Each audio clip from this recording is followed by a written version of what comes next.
35 million Americans suffer from heartburn and the heartbreak of it, as we call it in my house, agita. And we're finding out what to do about it from certified nutritional consultant and author of the Fiber 35 Diet, Brenda Watson. Here she is. Thank you. Now, Brenda, what's the difference between indigestion, acid reflux, and heartburn? Well, indigestion is just an overall umbrella term that can mean anything from feeling uncomfortable after you eat, nausea, bloating, anything like that. General term. Heartburn specific. Oh, to what? It means you have a burning sensation. Now, it can be in your esophagus, in your stomach. It can be after you eat, or it can be any time during the day. Sometimes people get it when they first get up in the morning. But as it progresses, people have it more long-term. Did you see that fight with Rosie and Elizabeth yesterday? That gave her heartburn. We did, yeah, we did. So anyway, what happens is long-term, if people have it over and over and over again, beating a dead horse to cause heartburn. Go ahead. They develop something called acid reflux, go to the doctor, and the doctor diagnoses that. Now, we have an animation to show you. I love an animation about heartburn. So here's what we have. We have someone eating food, and they're going to swallow the food. It's going to go down the long esophagus into this little muscle. And in a person without heartburn, that muscle should tighten. So as the stomach's churning up its contents, it doesn't splash up into the esophagus. But see, in a person with heartburn, it doesn't close.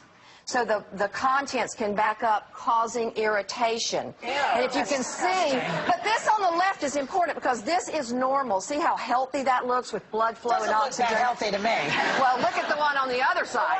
That's irritated. So that person would be seeing a doctor or a physician because over time they've got problems of inflammation, things like that. Now, heartburn can come from many different things, which we're going to talk about. It can come from being overweight, doubles your chances of having it.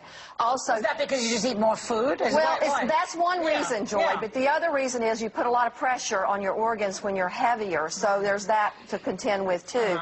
The other thing's food sensitivities are a big part of it. Now, what's this whole allergy business? Because now everybody's allergic to wheat, allergic to stuff that they didn't have that 10 years ago. Now everybody's allergic to it. Well, that's because of processed foods. If you look at what I'm talking about here on the food table, we all know, like, chili, spicy foods, fried foods. No. Those can cause heartburn. Okay, corn is a they can cause happiness as well. If it tastes good, it's trying to kill you.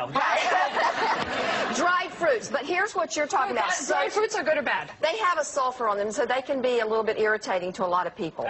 Soda, we know, coffee, red wine can be a little bit more irritating than white wine. I'm a white wine girl. Does that ring a bell? I love white. Go ahead. Now, the question you asked is about gluten, and gluten is a common food that people don't usually know causes heartburn. It can be in your brand cereal that you're eating in the morning. You might not know that's causing you heartburn. Elizabeth has what she calls celiac disease. That's is that what this is? form. So gluten is out for someone like that. Yes, but sensitivity means this. It means that your system's reacting to it, and you're eating it every day, and it progresses into more severe conditions. But couldn't it be brought on by an emotional upheaval also? Stress is stress is affected by it. A common food that people can get heartburn from is cheese. What?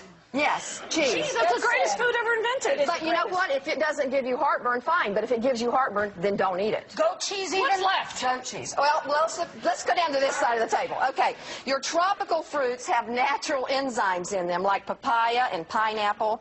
Your fruits here, these are wonderful foods. Now, remember I said bran cereal. But this is a millet cereal, and rice, that is much more, gentle on the system if you're eating it and you have this problem with gluten. But I still want to have a good BM. Is that wrong? No, that's what all this is about, Kathy. This is all about having stop shouting at me. Right? This is all about that. So in the morning, if you start your morning out... So far, what can we eat here? The millet and the fruit. That's it. No. All of this. All of this. Okay, you don't have that much time, so finish up. Okay. Lemon water, first thing in the morning. A glass of lemon water will help you with heartburn. Regularity, too. Fiber, shake drinks. 10 grams of fiber, 20 grams of protein. This is filling. What are you putting there? Whey protein mix with juices or anything you want to add in there. Fruit, anything like that. Vegetables. Getting 35 grams of fiber a day in your diet is very beneficial to help you losing weight. Go to your health food stores. You can get enzymes to take with your meals if you're having digestion problems, and it's totally going to calm down your system and help. What makes you lose weight? Let's cut to the chase. What makes 35 grams of fiber. I lost 30 pounds. By just eating 35 grams of fiber with food, with supplements, and taking digestive enzymes. Okay, and you know what?